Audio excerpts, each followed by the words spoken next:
আমাদের নিউজ সত্যের সাথে সব সময়। পুলিশ কনস্টেবল নিয়োগ 2026। আপনারা দেখতে পাচ্ছেন এই মুহূর্তে আছি আমরা পটুখালী পুলিশ লাইনের ভিতরে।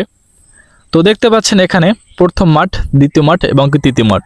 ফিজিক্যাল ফিটনেসের জন্য যারা আবেদন করেছেন এবং কি যারা টিকেছেন, ফিজিক্যাল ফিটনেসে যারা টিকেছেন, দেখতে পাচ্ছেন আজকে তৃতীয় দিন পুলিশ মাঠের। তো ফিজিক্যাল ফিটনেসে যারা টিকেছেন তারা এখানে আছেন সবাই। আজ হচ্ছে শেষ মাঠ। প্রথম মাঠে যারা টিকেছেন, দ্বিতীয় মাঠে যারা টিকেছেন, আজ তৃতীয় মাঠে মোট 400 ছেলেমেয়েরা টিকেছেন। 2200 লোকের ভিতরে, 2200 ছেলেমেয়েদের ভিতরে আজ মাত্র 400 লোক টিকেছেন। এখানে দেখতে পাচ্ছেন 400 ছেলেমেয়েরা টিকেছেন।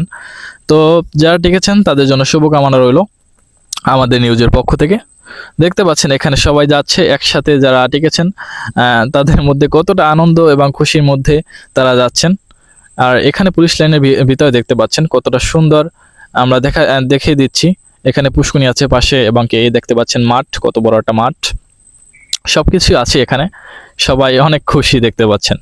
যারা আজ তৃতীয় দিনে যারা টিকেছেন তাদের তাদের 4 তারিখ হচ্ছে রিটার্ন, তারপরে ভাইবা, তারপর হচ্ছে মেডিকেল পরীক্ষা। তো দেখতে পাচ্ছেন এই যে তাদের গার্জিয়ানরা আছেন, সবাই দাঁড়িয়ে আছেন তাদের ছেলে মেয়েদের দেখার জন্য, তারা কি পেরেছেন বা পারেনি মাঠে টিকতে। তো সেই জন্য দেখতে পাচ্ছেন সবাই দাঁড়িয়ে আছেন, যত গার্জিয়ানরা আছেন সবাই দাঁড়িয়ে আছেন। এই যে দেখতে পাচ্ছেন মুরব্বীরা তাদের ছেলে মেয়েদের জন্য নাস্তা বা খাবার নিয়ে দাঁড়িয়ে আছেন। এই দেখতে পাচ্ছেন একজন, সে তার ছেলের জন্য বা মেয়ের জন্য ডাব নিয়ে দাঁড়িয়ে আছেন।